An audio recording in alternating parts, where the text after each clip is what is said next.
좋은 날입니다. 11월 4일 GT 묵상이 함께 하신 여러분 환영하고 축복합니다.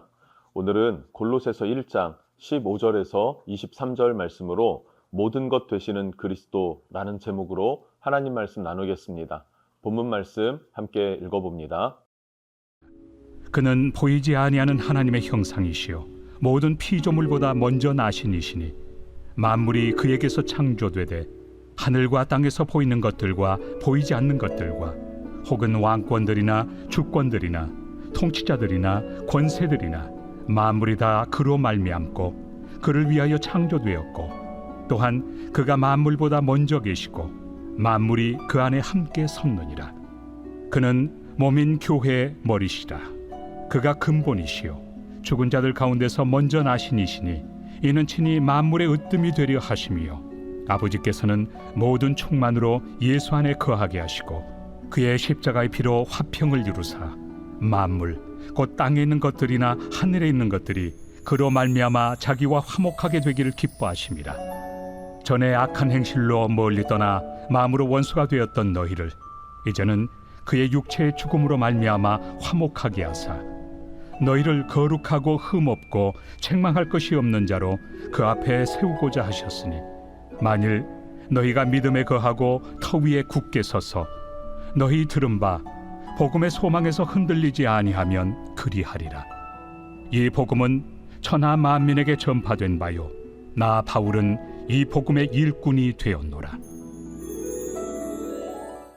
오늘 15절에서 17절 말씀에서는 그리스도는 세상 그 무엇과도 비교할 수 없다. 그리스도의 우월함에 대해서 설명하고 있습니다. 그래서 이단들이 그 그리스도에 대한 복음을 왜곡하지만 흔들리지 말고 우리가 믿는 그리스도의 위대함과 우월함은 월등하다, 뛰어나다 하는 것을 가르쳐주고 있는 것이죠. 15절 말씀입니다. 그는 보이지 아니하는 하나님의 형상이요 모든 피조물보다 먼저 나신 이시니. 아멘. 예수님은 누구십니까? 보이지 아니하는 하나님의 형상이시요래요. 보이지 않는 하나님이 형상으로 나타나셨다. 이것이 바로 예수 그리스도세요. 그런데 그것이 이미지나 어떤 환상, 영적인 그러한 것이 아니라 예수님은 하나님의 본체시다라는 것이죠. 그래서 곧 예수님은 하나님이 되십니다. 그런데 그 하나님이라 할 때 그 하나님은 의미적으로 하나님이 아니라 이어서 뭐라고 합니까? 모든 피조물보다 먼저 나신 이시니. 모든 피조물보다 먼저 계신 분, 그분이 누구십니까? 하나님이시죠. 하나님이 모세에게 뭐라고 하세요? 나는 스스로 있는 자니라. 바로 하나님이 스스로 모든 것보다 먼저 계신 분, 그분이 곧 누구시다? 예수님이시다. 그래서 예수님은 하나님의 본체시며, 그러니까 이 말은 그냥 하나님이시다라는 말이에요. 그리고 그분이 곧 창조주시다라는 거죠. 예수님이 창조주이심을 믿습니다.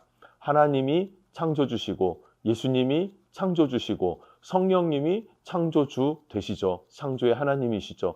그래서 이 세 위격이 한 하나님의 성품입니다. 이것은 셋이냐 하나냐라고 하는 논쟁이 있겠지만 그러나 분명한 것, 우리가 믿는 예수님은 하나님이시다라는 사실입니다. 하나님과 동등된 하나님의 본체로 우리를 창조하시고 우주 만물을 창조하신 분이시다라는 것을 설명합니다. 그래서 16절과 17절을 보면 만물은 그리스도의 통치 아래에 있음을 선언합니다.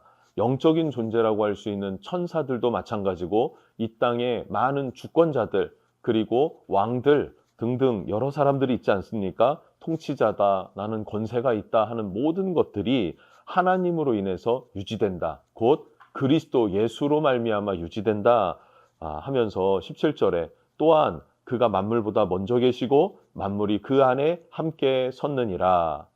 그렇게 하나님이 창조하셨고 그 질서를 유지해 오듯이 예수 그리스도께서 그 하나님이 되신다라는 것을 선언하는 것입니다.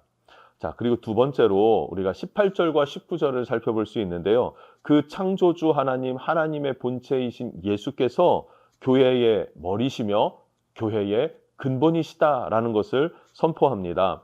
18절 말씀입니다. 그는 몸인 교회의 머리시라. 그가 근본이시요 죽은 자들 가운데서 먼저 나신 이시니 이는 천하 만물의 으뜸이 되려 하심이요. 아멘. 네, 뭐라고 합니까? 그는 몸인 교회의 머리시라. 예수님이 교회를 세우셨습니다. 무엇으로 세웠나요? 십자가의 피값으로 교회를 사셨습니다. 교회를 세우셨습니다. 그리고 친히 교회의 머리, 교회의 근본이 되셨다라는 거예요. 세상 사람들이 교회에 대해서 욕할 때 예수 믿는 성도들이 교회를 수치로 여겨서는 안 됩니다. 우리가 그리스도인답게 살지 못해서 욕먹는 것을 반성해야 되겠죠. 그러면서 그 교회라는 것 자체는 예수님의 피값으로 세웠다. 천지를 창조하신 창조주 하나님의 피로 세한 교회이다 하는 사실이 우리에게는 분명하게 자리 잡고 있어야 합니다. 그리고 그것에 대한 자부심을 우린 지켜나가야 되겠죠. 어떻게 그것을 지켜나갈 수가 있겠습니까? 말씀을 따라서 바른 행실로 삶의 열매를 맺어가는 것, 성령의 열매를 맺는 삶, 그 삶이 우리에게 필요한 줄로 믿어요. 그렇게 주의 몸된 교회를 사랑하는 우리가 되는 것이 마땅합니다. 왜냐하면 예수님이 머리가 되시고 예수님이 본체가 되시기 때문에 그렇습니다. 뿐만 아니라 그 교회의 가장 중요한 핵심은 무엇입니까?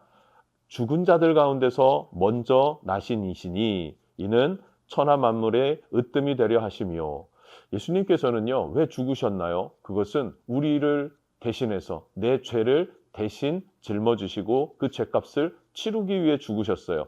그런데 죽음으로 끝난 것이 아니라 부활의 첫 열매가 되셨습니다.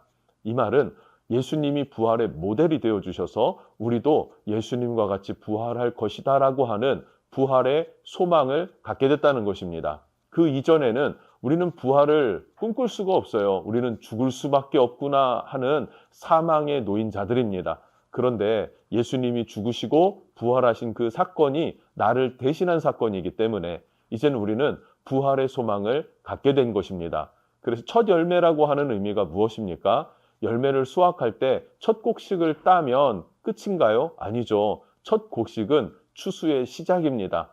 예수님이 부활의 첫 열매가 되셨다는 것은 예수님으로 인해서 이제는 우리도 그와 같이 계속적으로 풍성한 부활의 열매를 누리게 된다 하는 사실이죠. 성경을 보면 죽음에서 살아난 사람들의 이야기가 기록되어져 있습니다. 그러나 그들에게 부활이라고 표현하지는 않아요. 왜냐하면 그들은 다시 죽음을 맞이했기 때문에. 그러나 예수님은 부활이라고 합니다. 왜 부활이라고 표현합니까? 예수님은 부활하신 이후에 승천하셨고 지금까지 여전히 살아계시고 앞으로도 지속적으로 영원토록 살아계실 하나님이시기 때문에 그렇습니다. 그리고 우리는 그 주님 앞에 서게 될 거예요. 이것이 우리 그리스도인들의 믿음인 줄로 믿습니다. 부활 소망으로 살아가는 여러분 되시기를, 그리고 이것이 교회의 가장 중요한 믿음의 한 조각인 것을 우리는 잊지 말아야 할 줄로 믿습니다. 자, 마지막으로 20절부터 23절까지 말씀을 보면요, 화평, 화목이란 단어를 사용할 수 있을 것 같습니다. 화평, 화목이란 단어로 주님이 이 땅에서 행하신 일들을 말해주고 있습니다. 그러면 왜 하나님과 사람 사이에 화평이 필요할까요? 왜 하나님과 사람 사이에 화목함이 필요할까? 그것을 설명해 주는데요. 정리해 보면 이렇습니다.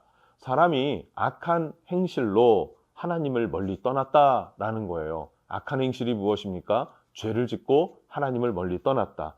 그냥 멀리 떠났다는 것이 아닙니다. 멀리 떠남으로 인해서 하나님을 원수로 여기게 되고 대적하는 자리에 서게 됐다는 것입니다. 그리고 이것을 회복할 수 있는 힘이 나에게는 없구나. 내가 이것을 해결하기 위해서는 그 대가로 내가 사망에 이르게 된다. 나는 죽을 수밖에 없다라는 거예요. 그런데 그 모든 것들을 누가 대신 감당해 주셨습니까? 그 절망 상태에서 22절에 뭐라고 합니까?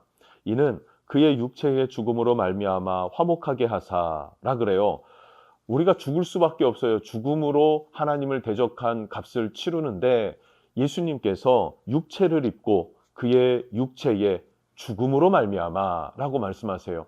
예수님이 친히 우리의 육체를 입고 우리와 같은 육체를 입고 십자가의 죽으심으로 하나님과 화목하게 하셨다. 그래서 너희를 거룩하고 흠없고 책망할 것이 없는 자로 그 앞에 세우고자 하셨으니, 하나님과 적대적 관계를 제거하셨고 이제 화목한 관계의 길을 여셨기 때문에 우리는 하나님 앞에 어떻게 섭니까? 거룩한 자로 서고 흠없는 자로 서고 책망할 것 없는 자로 서게 하셨다라는 것입니다. 이것은 이미 예수님께서 이루신 거예요. 우리는 믿고 나아가면 되는 것입니다. 믿고 나아가는 것이 믿음입니다. 이 믿음이 교회 안에, 성도들 안에 가져야 할 믿음이다라는 것을 기억하면 좋겠습니다.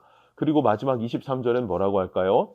만일 너희가 믿음에 거하고 터 위에 굳게 서서 너희 들은 바 복음의 소망에서 흔들리지 아니하면 그리하리라. 하나님께서는요, 우리를 항상 맞이할 준비를 하고 계세요. 왜냐하면 예수님께서 화목하게 하셨기 때문에, 원수된 것을 제거하셨기 때문에.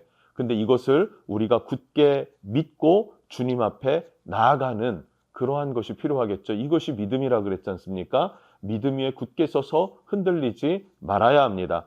그러면 하나님께 나아갈 수 있게 된다. 뿐만 아니라 이 복음이 온 천하 만민 가운데 증거되어져야 할 복음이다. 이것이 교회의 사명이다. 라고도 이어가고 있습니다. 여러분, 오늘 말씀에 가장 중요한 것은 무엇일까요? 그것은 바로 예수님은 하나님의 본체신데 우리와 하나님 사이에 막힌 담을 허무셨고, 근데 그 허무시는 과정은 자신이 우리와 같은 육체를 입어 십자가에 대신 죽으심으로 말미암아, 그러니까 육체를 입고 죽었다는 말은 우리가 당하는 고난과 고통과 아픔과 그 모든 질고의 그 감정들이 예수님께서 오롯이 받으셨다는 이야기입니다. 그리고 죽으실 뿐만 아니라 부활의 첫 열매가 되셨다. 그래서 이것을 우리가 믿게 되면 어떻게 됩니까? 믿고 그 믿음 위에 굳게 선다면 우리가 하나님 앞에 거룩한 자, 흠없는 자, 책망받을 것 없는 사람으로 아버지 앞에 자녀의 신분으로 서게 된다는 사실입니다.